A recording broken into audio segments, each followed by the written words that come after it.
Este es un mensaje del pastor John MacArthur, traducido y predicado en español para el mundo de habla hispana. Romanos capítulo 1. Y quiero leerle los versículos 1 al 7, sin estar bajo ilusión alguna de que vamos a cubrirlos todos, pero vamos a leerlos. Pablo, siervo de Jesucristo, llamado a ser apóstol, apartado para el Evangelio de Dios, que él había prometido antes por sus profetas en las Santas Escrituras, acerca de su Hijo, nuestro Señor Jesucristo, que era del linaje de David según la carne, que fue declarado Hijo de Dios con poder según el Espíritu de Santidad por la resurrección de entre los muertos, y por quien recibimos la gracia y el apostolado, para la obediencia a la fe en todas las naciones por amor de su nombre, entre las cuales estáis también vosotros, llamados a ser de Jesucristo, a todos los que estáis en Roma, amados de Dios, llamados a ser santos, gracia y paz a vosotros de Dios nuestro Padre y del Señor Jesucristo. El enfoque de la introducción de Pablo en la epístola a los Romanos está en una frase al final del versículo 1. La frase es el Evangelio de Dios. Realmente ese es el tema de la epístola entera. Las buenas nuevas de Dios. Una mirada rápida a cualquier periódico, un vistazo de cualquier revista semanal nos recuerda que en nuestro mundo las noticias son malas y están empeorando. Y lo que está sucediendo a gran escala simplemente es una multiplicación de lo que sucede a nivel individual. Malas noticias. De hecho, eso se ha vuelto un coloquialismo en nuestra época. Malas noticias. Como usted puede ver, los hombres y las mujeres están bajo un poder aterrador. Y ese poder que está en la profundidad de su ser los empuja a la autodestrucción. Ese poder es el pecado, y el pecado es lo que lleva a las malas noticias. Simplemente a manera de resumen, veo 4 áreas primordiales en donde el pecado produce malas noticias para la raza humana y en cierta manera son secuenciales. Y no pretendo que estas sean exhaustivas o cubran toda área de la vida, pero simplemente para motivarlos a pensar. Las primeras malas noticias que el pecado trae a un individuo es el egoísmo. Son malas noticias en la existencia humana que cada uno de nosotros esté inclinado hacia cumplir nuestro propio deseo en particular a costa de lo que sea. El elemento básico de la pecaminosidad es el dominio del yo, el ego. Inclusive esto comenzó cuando Satanás cayó. Él dijo, yo haré. 5 veces en estos verbos. El hombre ha heredado esta propensidad con la venida del pecado. Él es absolutamente egoísta, está centrado en sí mismo. Él quiere hacer lo que quiere, si se le permite. Y lo que una sociedad permita, él va a hacer. Él va a ir hasta donde la tolerancia de la sociedad llegue. El hombre va a consumir todo lo que está en sus ojos, en su propia concupiscencia. Él va a consumir cosas, y va a consumir a gente, y va a consumirse a sí mismo. Y cuando un amigo, un cónyuge, un amante o un miembro en su familia cesa de proveer lo que un individuo quiere, entonces es descartado como un par viejo de zapatos que no sirven para nada. Vivimos en un mundo en donde la gente está demandando sus propios derechos. Y esto no es nada más que la manifestación de lo que hay en la profundidad del corazón del hombre, egoísmo autodestructivo. Todo mundo quiere derechos. Y la meta definitiva en la vida es alcanzar la satisfacción personal. Satisfacción personal. Sea que usted esté en el mundo de los negocios o en el matrimonio, o sea que esté en alguna relación amorosa, el hombre termina pervirtiendo todo debido a su deseo egoísta por obtener ganancia, fama, dominio, popularidad, dinero, satisfacción física. Y entonces el pecado empuja a la humanidad a un estado egoísta de autoconsumismo. Alguien dijo que debemos usar las cosas y amar a la gente, pero en lugar de esto amamos las cosas y usamos a la gente. El final de esto es que el hombre es incapaz de sostener una relación significativa. Él es incapaz realmente de amar. él no está dispuesto a dar y por lo tanto pierde aquello que es la fuente más obvia de gozo verdadero, que es la abnegación. El hombre se vuelve entonces dominado por una avaricia egoísta que lo aísla de todo y de toda cosa. Y el resultado de todo esto es que el hombre realmente llega a un punto de desesperanza y de soledad absoluta, y encuentra que todas las cosas que consumen sus propias concupiscencias llevan la ley de la devolución decreciente, de tal manera que entre más tiene, menos le satisface. Y entonces lo primero que el pecado ha producido a manera de malas nuevas es que somos egoístas, y es una trampa que nos lleva a la desesperanza. Ahora, las malas nuevas que el pecado produce, egoísmo, nos lleva a una segunda área que también son malas nuevas. El hombre no solo es egoísta, sino también es culpable. El autoconsumismo, el usar a la gente, abusar de la gente, hacer lo que sea para que pueda usted alcanzar lo que quiere, lleva a la culpabilidad, porque Dios ha diseñado que el hombre sienta algo cuando él peca. De otra manera, el hombre nunca podría evitar ir al infierno. Es como el dolor. Dios le ha dado el dolor para que usted sepa que cuando su cuerpo es lastimado, usted busque ayuda de su cuerpo. Y Dios le ha dado la culpabilidad como una manera de decirnos que estamos en el camino equivocado y algo tiene que cambiar. Y entonces el hombre es oprimido por la culpabilidad. Y las malas noticias es que el hombre vive en ansiedad, vive en temor, vive sin dormir, vive con problemas psicológicos, úlceras, muchísimas enfermedades causadas por su culpabilidad, las cuales él puede tratar de aliviar mediante la embriaguez o el suicidio o algo más. Vivimos en un mundo aterrador en el cual la gente está llena de pánico debido a su culpabilidad y tratan de cubrirlo mediante una fachada frívola. Algunas personas tratan de evitar la culpabilidad real mediante el dinero, las posesiones, el alcohol, las drogas, el sexo, los viajes, el psicoanálisis, echarle la culpa a la sociedad por su culpabilidad, echarle la culpa a alguna tradición bíblica anticuada que se les impone, culpando a Dios, a los cristianos, a la iglesia, a sus padres, a algún trauma prenatal. Inclusive escuché de un hombre que le echó la culpa a un plátano que su mamá le dio cuando era pequeño, para justificar su culpabilidad. El egoísmo lleva al pecado y eso inevitablemente trae culpabilidad. Y cuando usted trata de culpar a alguien por ello, eso únicamente multiplica la culpabilidad, porque ahora no solo es culpable de pecado, sino de tratar de culpar a alguien que no lo merece. Y eso nos da más malas noticias, ya que el egoísmo lleva a la culpabilidad y la culpabilidad lleva a una vida sin significado. El hombre está atrapado en una trampa de su propio egoísmo, en la trampa de su propio egoísmo. No lo lleva a ningún lugar más que a una culpabilidad que lo abruma. Y tarde o temprano se dice a sí mismo, ¿en esto consiste la vida? Es mejor que no hubiera nacido. La vida se vuelve un ciclo interminable de tratar de encontrar satisfacción cuando es imposible y solo encuentra culpabilidad. Y en ese tipo de vida no hay satisfacción. Y donde no hay satisfacción, todas las preguntas elementales son hechas. ¿Esto es lo único que hay? ¿Dónde están las verdaderas respuestas? ¿Dónde están las verdaderas preguntas? ¿Por qué vivo? ¿Cuál es el significado de mi vida? ¿Qué es la verdad? ¿Dónde encuentro lo que es verdad? Al hombre se le alimenta una dieta constante de mentiras por parte del mentiroso Satanás, quien está a cargo del sistema del mundo. Y las mentiras realmente nunca proveen respuestas ante la pregunta del significado. Y por ello nunca escucho una respuesta. Nunca encuentro una respuesta. Y las noticias siempre son malas. Esto es lo que Edna St. Vincent Millay quiso decir cuando dijo, la vida debe seguir, y simplemente olvido por qué.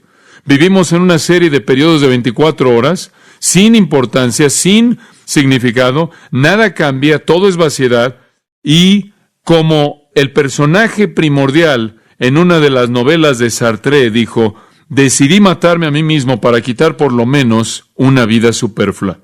Ahora encontramos un cuarto elemento en esta cadena de malas noticias que es traída por el pecado, y me gusta llamarlo desesperanza. Comienza usted con un egoísmo autoconsumista y finalmente despierta ante el hecho de que encuentra la ley de el retorno o la devolución decreciente, y cuando todo ha terminado, lo único que encuentra es culpabilidad después de todo lo que ha hecho. Y a partir de este trauma y ansiedad de la culpabilidad, se encuentra la falta de significado en la vida. Y a partir de la falta de significado en la vida, se encuentran las malas noticias, que ahora no tiene nada ahora y tampoco lo tendrá después. Y entonces hay una desesperanza total, una carencia de esperanza. No hay satisfacción posible en una vida sin significado, llena de culpabilidad, centrada en uno mismo, únicamente la horrible expectativa de la muerte. ¿Y después qué? No hay esperanza. Entonces la gente enmascara la muerte, lo cual creo que es la obscenidad más perversa para la mayoría de la gente, pero la enmascaran al reírse de ella o al burlarse de ella o cubrirla de alguna manera para aliviar el temor que esto trae. Pero en últimas, son las peores noticias de todas. No hay nada ahí y tampoco hay nada aquí. Malas noticias. Malas noticias. Miles de bebés nacen diariamente en un mundo lleno de malas noticias. Son malas noticias. Y a lo largo de este proceso, los hombres se encuentran hundiéndose a mayor y mayor profundidad en un dilema, porque son empujados ahí por el mentiroso Satanás, que continúa alimentándolos con las mentiras a través del sistema en el que viven. Y la manifestación de todo este pecado que ha producido malas noticias es lo que usted lee cuando toma el periódico Los Angeles Times, malas noticias. Inclusive los destellos de buenas noticias, que así le llaman, son momentos de descanso en una saga interminable de malas noticias. Es como alguien dijo acerca de los tratados de paz. Los tratados de paz y los tiempos de paz son solo esos momentos donde toda persona se detiene para recargar sus armas. Inclusive los pecadores tienen que dormir. Y un breve respiro y quizás algo de lo que supuestamente se llaman buenas noticias no duran mucho. ¿Hay buenas noticias? ¿Realmente hay buenas noticias? ¿Buenas noticias acerca de que el pecado puede ser enfrentado? ¿Buenas noticias acerca del egoísmo que no tiene que vivir de esa manera? ¿Buenas noticias acerca de la culpabilidad y ansiedad que puede ser aliviada? ¿Hay alguna buena noticia acerca del significado de la vida? ¿Hay alguna buena noticia acerca del futuro, de la vida futura después de la muerte? ¿Hay alguna buena noticia? Pablo dice en el versículo 1 que hay buenas noticias y esas son el Evangelio, las buenas noticias de Dios. Y de eso trata Romanos. Pablo comienza en el versículo 1 con las buenas noticias de Dios. Y en el capítulo 15, conforme llega al final, en el versículo 16, él dice: soy ministro de Jesucristo a los gentiles, ministrando las buenas noticias de Dios. Entonces, como un paréntesis en esta epístola, se encuentra la gran realidad de que Pablo está trayendo buenas noticias. Buenas noticias. Pablo también lo llamó las buenas noticias bienaventuradas. Las llamó las buenas noticias de salvación. Las llamó las buenas noticias de Jesucristo. Las llamó las buenas noticias de su Hijo. Las llamó las buenas noticias de la gracia de Dios. Sea lo que sea que lo llamó, fueron buenas noticias. Buenas noticias de que el pecado podía ser perdonado. Buenas noticias de que la culpabilidad podía ser quitada. Buenas noticias de que la vida podía tener significado. Buenas noticias de que el futuro tenía una realidad que era eternamente gloriosa. Buenas noticias. Y usted pensaría que estamos predicando las malas noticias por la manera en la que el mundo reacciona. Pero así de torcidos están porque están bajo la influencia del mentiroso. Tenemos buenas noticias. Ahora, al avanzar a lo largo del libro de Romanos, veremos las riquezas incomprensibles de las buenas noticias y cómo se desarrollan frente a nosotros. Pero quisiera decirle, y tomo un segundo para decirle esto, no planeaba hacerlo, pero quisiera decirle que el enfoque entero de los 16 capítulos de Romanos se destilan en los primeros 7 versículos. ¿Puedo entender a Pablo? Él está tan emocionado por lo que va a decir que no puede esperar el decirlo hasta que llegue al final del 16. Entonces él resume todo lo que va a decir en los primeros 7 versículos, destila el enfoque entero de su epístola entera. Lo resume, lo sintetiza y después lo desarrolla. Es como si la semilla está en los primeros 7 versículos y después encontramos cómo germina y florece conforme usted avanza a lo largo de los 16 capítulos. Ahora observe el versículo 1 por un momento y vea la frase, el Evangelio de Dios. El Evangelio de Dios, Evangelion. Evangelion. Ese término es usado por Pablo 60 veces en sus epístolas. 60 veces habla de las buenas nuevas, buenas noticias. Es un término favorito de Pablo.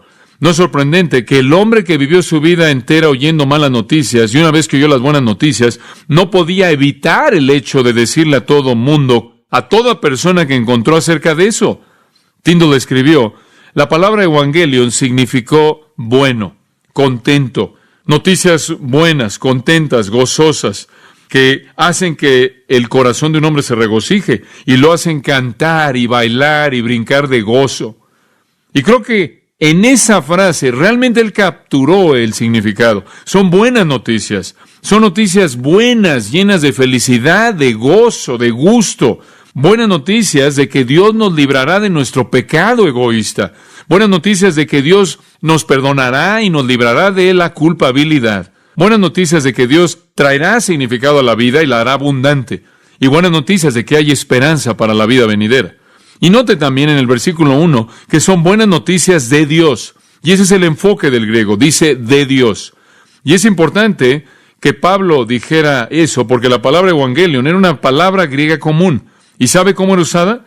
Era usada en el culto de la adoración al emperador. Estaba relacionada con el culto al emperador. Ahora usted recordará que en el Imperio Romano la gente tenía la responsabilidad de adorar al emperador como si fuera Dios, un Dios. Y cuando alguien que venía del partido oficial del emperador iba a hacer un anuncio importante acerca de algún acontecimiento importante que tenía que ver con el emperador, era llamado el Evangelion, buenas noticias. Por ejemplo, buenas noticias, el emperador ha dado luz a un heredero. Esa sería una manera en la que era usada. O, buenas noticias, el heredero ha llegado a su edad. O, buenas noticias, tenemos un nuevo emperador conforme llega al trono. Esto era el Evangelion. Pero Pablo dice esto. Escuchen, les estoy escribiendo en Roma los que están acostumbrados a oír el Evangelion del Imperio Romano y les estoy diciendo, ustedes tienen buenas noticias, pero no son de César. ¿Son de quién? De Dios. Realmente esas son buenas noticias, porque francamente la mayoría de los Césares eran malas noticias para comenzar. Estas son buenas noticias de Dios. Ahora usted no puede detenerse y pensar, ¿por qué Dios me va a dar buenas noticias? No lo merezco, y tiene razón, pero así es Él. Él trae buenas noticias a aquellos que no lo merecen. El doctor Donald Gray Barnhouse, creo yo, captura el pensamiento en un párrafo fascinante en el cual él relata una historia. Escuche, él dice que se le contó de un joven en Francia que era muy amado por su madre, que se entregó a una vida de impiedad, que lo llevó más y más al pecado a mayor profundidad. Él se enamoró de una mujer perversa que lo alejó aún más y más a la injusticia. Lo llevó a la injusticia. La madre, de manera natural, buscó traerlo de regreso a un plano más alto y la otra mujer lo resintió de manera amarga. Y una noche la historia cuenta que la mujer mala acusó al hombre de que realmente no la amaba porque él permitió que su madre interfiriera. Y él prometió y le dijo que la amaba. Ella apeló a su mente embriagada diciendo, si realmente me amas, entonces te vas a deshacer de tu madre y de sus ruegos constantes. Bueno, de acuerdo con la leyenda, el joven salió corriendo de la habitación a una casa cercana en la cual su madre vivía y le pegó hasta matarla, arrancando el corazón de su cuerpo para llevarlo de regreso a su amante como prueba de que él había quitado la vida de su madre. Y después, dice Barnhouse, llegó el clímax del cuento. Conforme entró corriendo en su insensatez, él se cayó y a partir del corazón ensangrentado salió una voz que le dijo, hijo mío, ¿estás lastimado? Barnhouse dijo, esa es la manera en la que Dios ama. Un perdón absoluto y total. Entonces, así es como Dios ama. Carlos Wesley lo expresó en un himno. La profundidad de la misericordia. ¿Puede haber misericordia aún reservada para mí? ¿Puede mi Dios perdonarme y hacer a un lado su ira al primero de los pecadores? He resistido su gracia por mucho tiempo. he provocado su ira, no he oído sus llamados, lo he entristecido 1000 veces. Y entonces Wesley se maravilló entre las buenas noticias de que Dios le extendió esto a los hombres inmerecedores. Amados, estas son buenas noticias. ¿No le da gusto tener estas buenas noticias? Ahora vamos a ver en estos 7 versículos y vamos a ver en las próximas semanas cómo se desarrollan las buenas noticias. Y esencialmente aquí hay 7 aspectos. Vamos a comenzar con el primero, el predicador de las buenas noticias. El predicador de las buenas noticias. Quizás es porque soy un predicador y ministro que me hallo atraído, me veo con un gran deseo de pasar algo de tiempo en esto porque me habla tanto. Y si usted me permite, por un momento me voy a predicar a mí mismo. Ahora, Dios llamó a un hombre único para que fuera el vocero primordial de las buenas noticias. Versículo 1, Pablo, ¿se acuerda de él? Pablo, él era ese hombre, el predicador de las buenas noticias, único. Se le encomendaron los misterios, aquello que había estado escondido de generaciones pasadas y pueblos pasados, y ahora revelado, es lo que dice en Efesios 3 y Colosenses capítulo 1. Él era el orador primordial de Dios para ser el heraldo de las buenas noticias. Ese judío sobresaliente con preparación académica griega y ciudadanía romana. Ese hombre con capacidades increíbles como líder, un peleador muy motivado, determinado, expresivo, brillante, un hombre con una capacidad de expresión única, especialmente llamado y convertido por Dios mismo. Ese hombre que completó 3 viajes misioneros proclamando las buenas noticias desde Jerusalén a Macedonia y cruzando por ese territorio. Pablo fue un siervo único que podía hacer milagros, sin embargo, no podía quitarse su propio aguijón en la carne.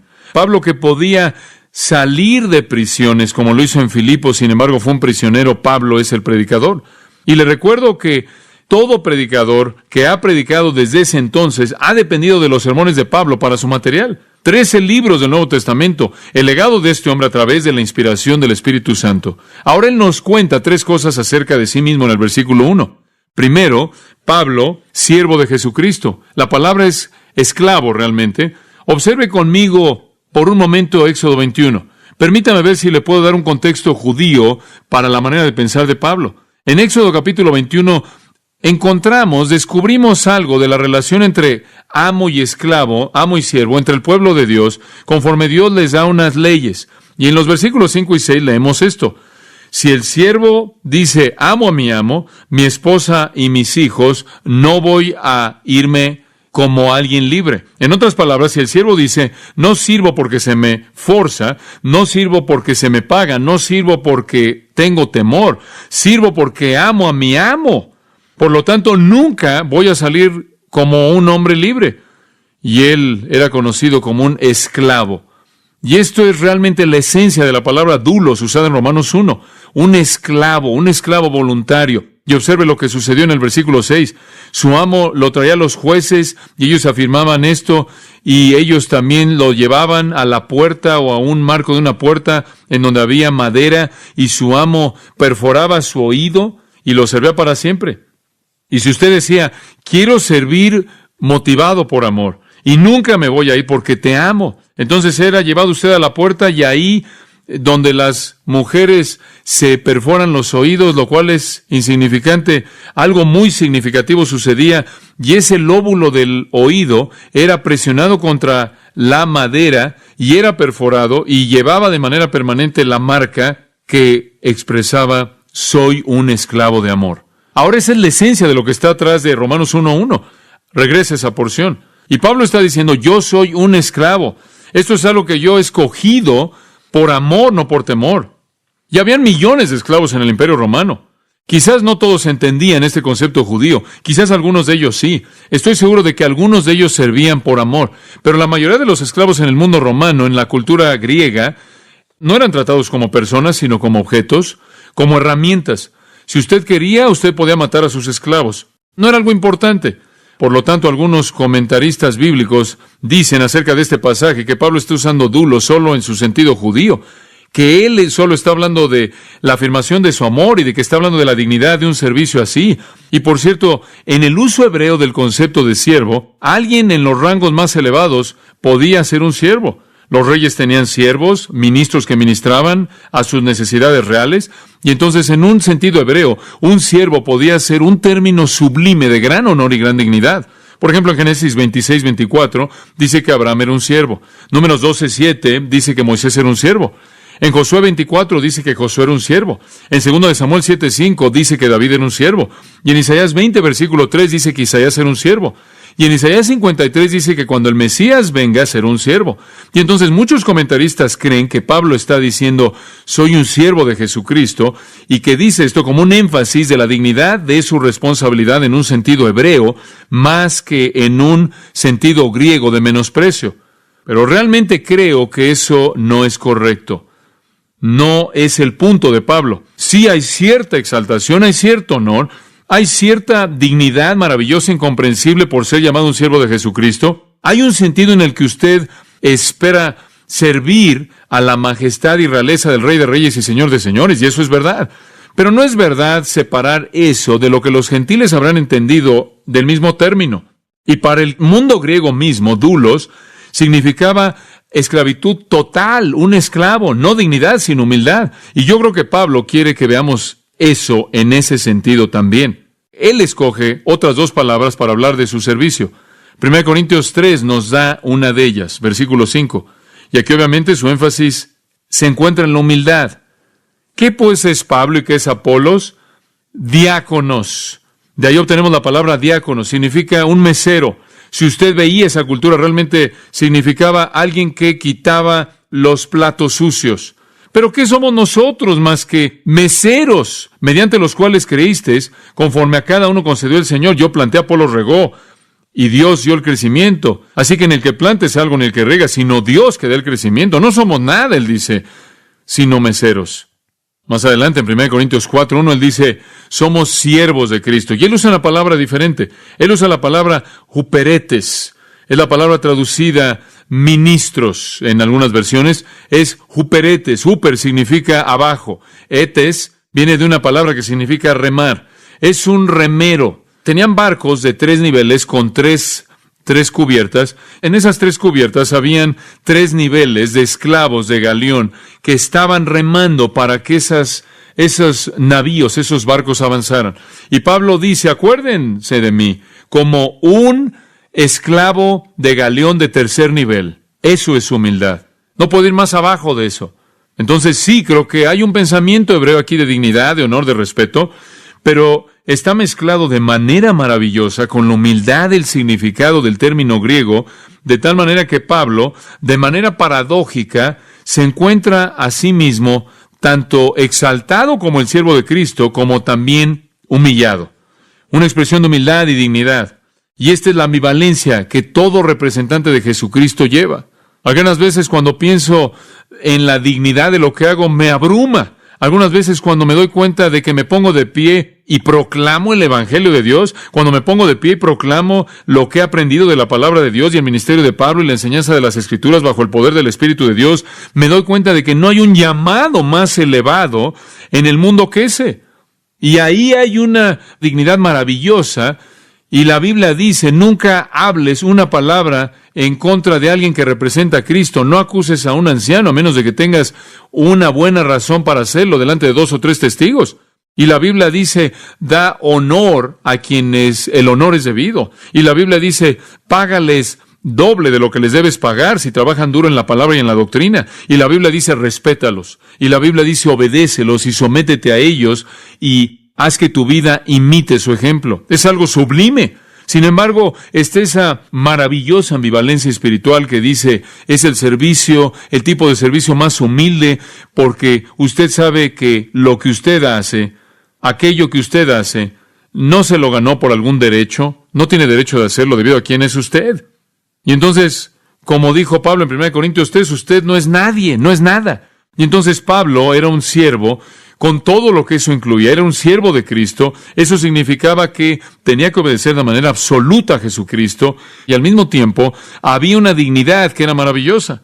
En segundo lugar, el predicador del Evangelio dice, no solo soy un siervo de Jesucristo, sino también soy llamado a ser apóstol. La mejor manera de expresar el griego, ser llamado a ser apóstol, es llamado apóstol. Llamado apóstol. La idea es que él era un apóstol, no porque él decidió serlo, sino porque Dios decidió y lo llamó de manera eficaz. No hay una selección humana aquí. Por cierto, el término apóstol fue usado primero por el Señor en Lucas 6:13. Él llamó a sus discípulos apóstoles. Ahora, Pablo era llamado apóstol por Dios. Rápidamente, por un momento, acompáñeme a Hechos capítulo 9. Y usted se acuerda, a partir de la semana pasada, que Pablo iba camino a Damasco a perseguir cristianos.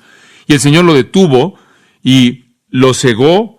Y después vino un hombre llamado Ananías, quien cuidó de él. Y en el versículo 15 de Hechos 9, el Señor dijo a través de Ananías a Pablo, id, ve, porque instrumento escogido me es este, para llevar mi nombre. ¿Él es un qué? Un instrumento escogido. No fue su decisión, fue la decisión de Dios. En el capítulo 22 de Hechos, Pablo mira hacia atrás, y él se acuerda de lo que Ananías le dijo. Ananías llegó a él, así como el Espíritu lo instruyó en el capítulo 9, y le dijo en el versículo 3, hermano Saúl, recibe la vista.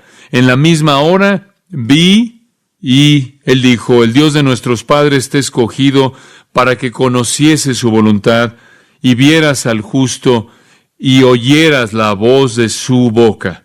Esto es Cristo, porque tú serás testigo a todos los hombres de lo que has visto y oído. Observe ahora el capítulo 26, versículo 16. El Señor dice, Pablo está recordando aquí su testimonio, pero levántate y ponte sobre tus pies, porque para esto te ha parecido a ti, para ponerte por ministro y testigo de las cosas que has visto y de aquellas en que me apareceré a ti, librándote de tu pueblo y de los gentiles, a quienes ahora te envío, para que abras sus ojos, para que se conviertan de las tinieblas a la luz y de la potestad de Satanás a Dios, para que reciban por la fe que es en mí perdón de pecados y herencia entre los santificados. Por lo cual, oh rey Agripa, no fui rebelde a la visión celestial. Él fue llamado apóstol. De hecho, en 1 Corintios 9, él dice, ay de mí si no predicar el Evangelio. Él dice, no me den una recompensa, no me den honor, no nombren una escuela con mi nombre, no pongan una placa en la pared o construyan una estatua, oren por mí. Dios me ha dado la tarea que yo no pedí, y si yo lo echo a perder, estoy en muchos problemas. Y en Gálatas 1, él dijo, yo soy un siervo llamado apóstol. Y él dice, Dios me colocó en este ministerio. Y él dice en el versículo 10 de Gálatas 1, ¿acaso busco el favor de los hombres o de Dios? Si yo busco agradar a los hombres, no debo ser el siervo de Cristo. Y él dice, y les he dado a conocer, les doy a conocer que el evangelio que fue predicado por mí no es evangelio de hombres, porque no lo recibí de hombres, ni fui enseñado por hombres, sino por la revelación de Jesucristo. Él dice, mi llamado es de Cristo mismo. Ahora, creo que esa es una palabra muy importante. Si usted va a representar al Señor Jesucristo, más vale que sepa que lo llamó usted. Yo no daría un paso hacia adelante si no estuviera seguro de que Dios me había colocado en el ministerio. Va más allá de mí ahora.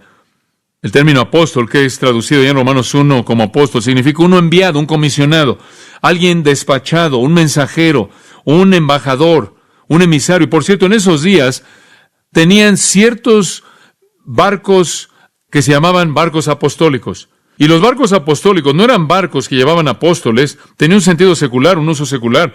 Un barco apostólico era un barco de cargamento. Era enviado con un cargamento para otra ciudad. Y entonces significaba cualquier cosa despachada o enviada.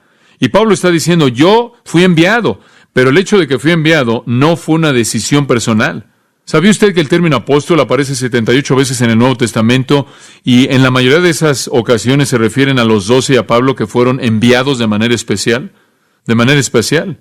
Esta semana leí la historia de un querido predicador de color. Él predicaba ahí en una pequeña iglesia en el campo. Él predicó con todo su corazón y era un hombre piadoso y humilde. Y un joven vino a predicar un domingo por la noche, que era un joven arrogante y pensaba que era más de lo que la gente realmente merecía. Y él predicó y se vio claro en su actitud que era un hombre orgulloso. Y cuando terminó, el querido predicador de color se le acercó y dijo, esto, joven, ¿usted fue enviado o usted simplemente fue? Y creo que quizás hay muchas personas que no fueron enviadas, sino que solo fueron. Pero Pablo fue enviado. Y él lo sabía porque Dios se lo había afirmado. He estado leyendo en las últimas 2 semanas un libro titulado El Pastor Reformado, escrito por Richard Baxter en el año de 1650. Y en las primeras 100 páginas, él llama al clero ahí en Gran Bretaña en 1650 y les dice, antes de que sigan predicando, más vale que regresen y se aseguren de que son redimidos. Y por 100 páginas les habla de esto. Más vale de que se aseguren que Dios los ha enviado. También hay un sentido oficial en el que tenemos que entender la palabra apóstol. Un apóstol era una responsabilidad oficial. Tenía un sentido amplio y todo mundo, toda persona que lleva el mensaje de Cristo es enviado. Ir por todo el mundo y predicar el Evangelio. Todos somos enviados. Todos somos apóstoles con una A minúscula. Y el Nuevo Testamento enlista a varias personas que son apóstoles, que están afuera de Pablo, del grupo de Pablo y los 12. Pero ellos son los que tienen una A mayúscula, una responsabilidad oficial. Y si usted estudia el Nuevo Testamento, descubriría que tenían que ser llamados directamente por Jesucristo, esto es, directa y verbalmente y personalmente por Él. Tenían que haber sido testigos oculares de Cristo y su resurrección, y Pablo lo fue porque lo vio en el camino a Damasco.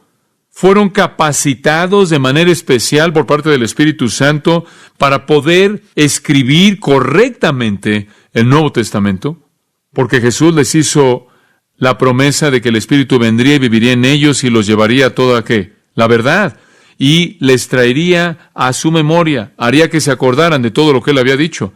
También se les dio la capacidad de hacer señales y milagros y obras poderosas, milagros que son llamados por el apóstol Pablo las señales de un apóstol. Y su responsabilidad no estaba restringida a una iglesia local, ni por un corto periodo de tiempo, sino que se volvieron el cimiento en el cual toda la historia de la iglesia está construida. Entonces, estos 12 apóstoles únicos, estos 12 hombres únicos, más uno, Matías, reemplazando a Judas, eran el cimiento.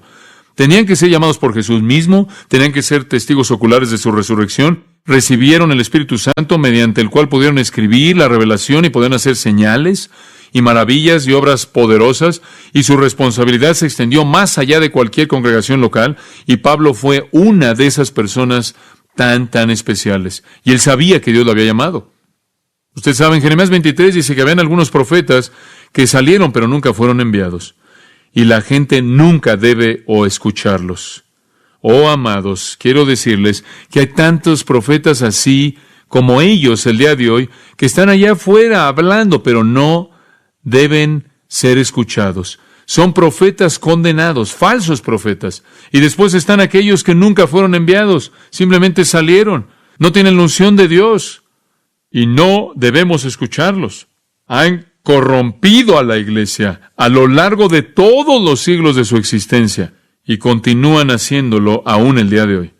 Y entonces Pablo dice, soy siervo, dice Pablo, siervo de Jesucristo, llamado a ser apóstol. Y por cierto, él se llama a sí mismo al principio de varias de sus otras cartas, y en tercer lugar, y vamos a detenernos con este punto, apartado para el Evangelio de Dios. ¿Quiere saber algo básico? Usted no puede servir a Dios a menos de que sea apartado o separado. No puede ser hecho. Es una idea rica. La palabra apartado es la idea de apartar, separar. Usted puede regresar en el entendimiento del Antiguo Testamento al capítulo 13, por ejemplo, de Éxodo, y usted verá que Dios quiso apartar para Él al primogénito de los hombres, al primogénito de las bestias. Puede remontarse a Números 15 y verá que Dios quiso las primicias, la primera parte de la cosecha. Y puede ir a Números 8 y ver que Dios apartó a los mejores hombres, consagró a los levitas para su servicio. Y puede ir a Levítico 20 y ver que Dios tomó a la nación entera de Israel, de acuerdo con Levítico 20:26, los separó de todas las naciones y dijo, este pueblo es santo para el Señor. Y en cada una de estas escrituras que le acabo de dar, el separar al hombre y a la bestia, el separar a las primicias, el separar a los levitas y separar a Israel, en la versión Septuaginta, la versión griega, usa la palabra aforizane. Y esa es exactamente la misma palabra que se usa aquí. Significa separación en el sentido más pleno. Esos animales y esos primogénitos, esos hijos primogénitos, fueron totalmente separados al Señor. Los primicias lo mismo, los levitas igual, la nación igual.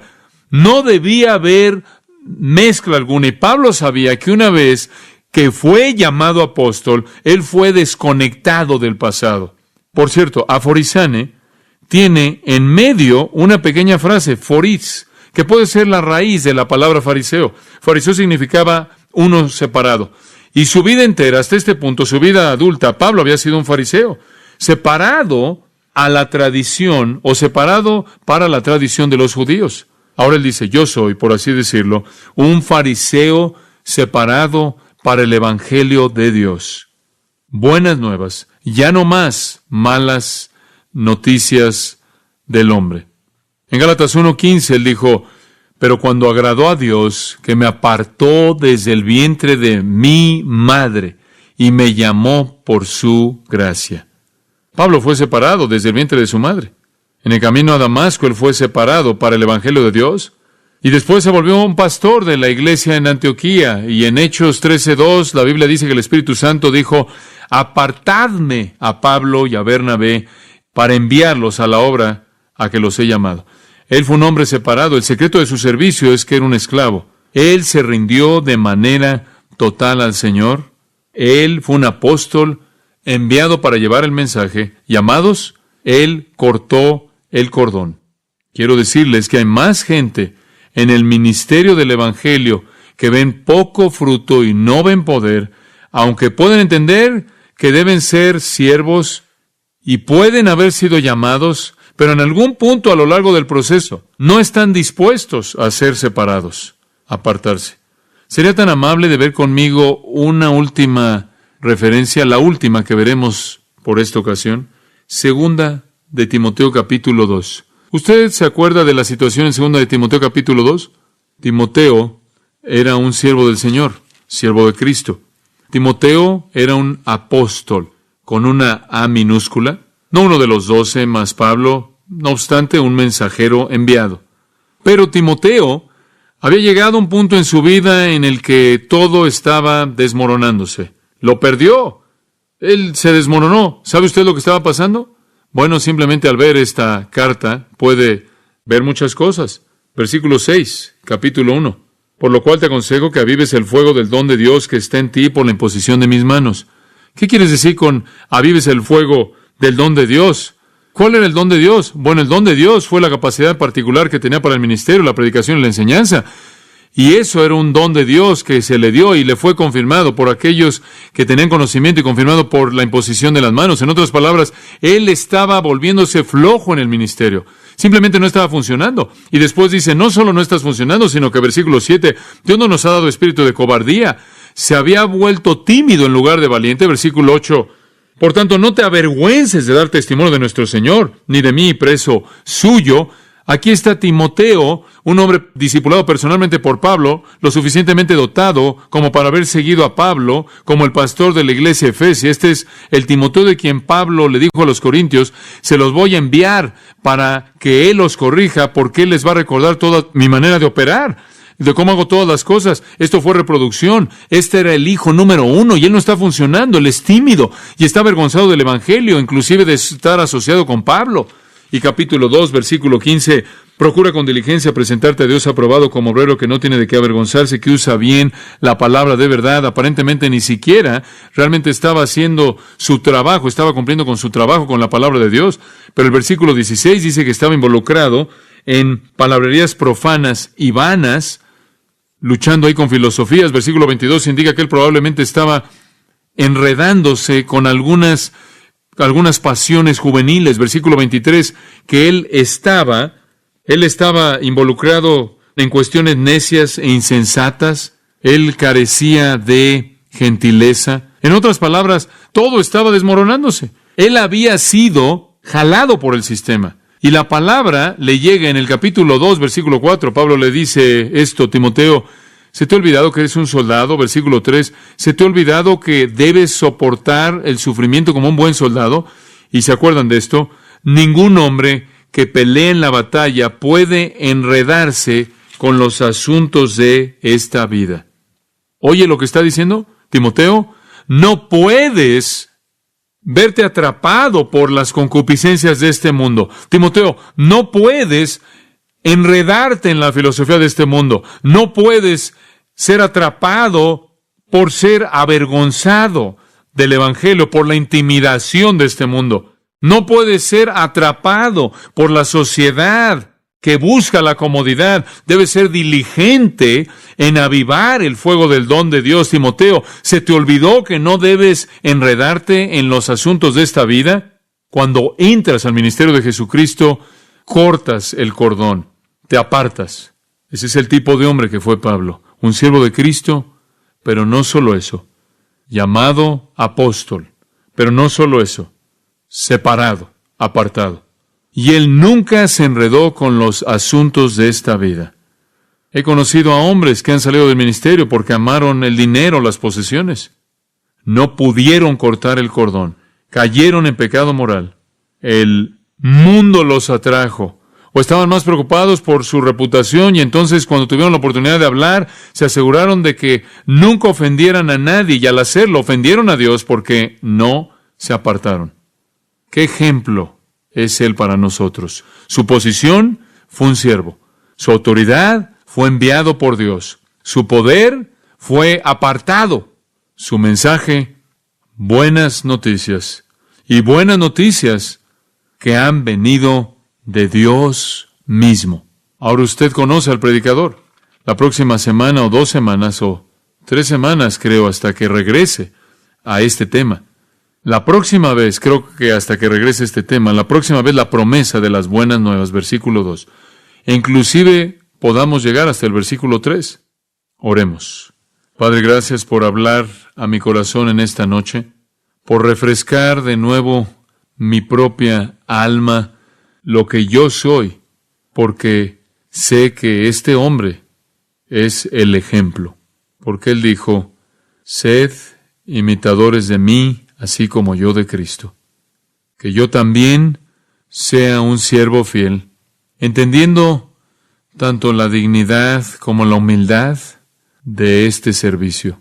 Que tenga yo la afirmación de ser llamado, aunque no como un apóstol, como los 12 y Pablo, sin embargo como uno enviado, construyendo sobre su cimiento, y que yo, Padre, también sea apartado, que yo no me enrede en los asuntos de esta vida, que no ceda al atractivo que presenta la debilidad de mi carne para hacer a un lado la diligencia del estudio para trazar bien la palabra, que no me vea atraído por el mundo, que no sea tímido, que no sea atraído por el mundo para avergonzarme del Señor o de aquellos que lo representan, aunque sean prisioneros, que no convierta mi ministerio, que no me resbale y convierta mi ministerio en un debate filosófico, que no sea yo atraído por las concupiscencias de la injusticia, que no sea yo alguien que sea contencioso, que da lugar a la contención, que carece de gentileza. En resumen, así como el Espíritu de Dios le dijo a Timoteo que yo sea un buen soldado, que sabe que no puede enredarse en los asuntos de esta vida. Y oro también esto por todos ellos, tu congregación, tu pueblo, todos nosotros que peleemos la batalla, todos nosotros somos tus siervos, todos nosotros hemos sido llamados y enviados a este mundo para ser testigos, y todos nosotros debemos ser apartados. Enséñanos lo que eso significa a manera de aplicación en nuestras propias vidas, para que podamos llevar las buenas nuevas a un mundo que literalmente se está muriendo de todas las malas noticias. Y que también haya muchos que oyen esas buenas noticias porque nosotros también hemos sido fieles. Oramos en el nombre de Cristo. Amén. Para más información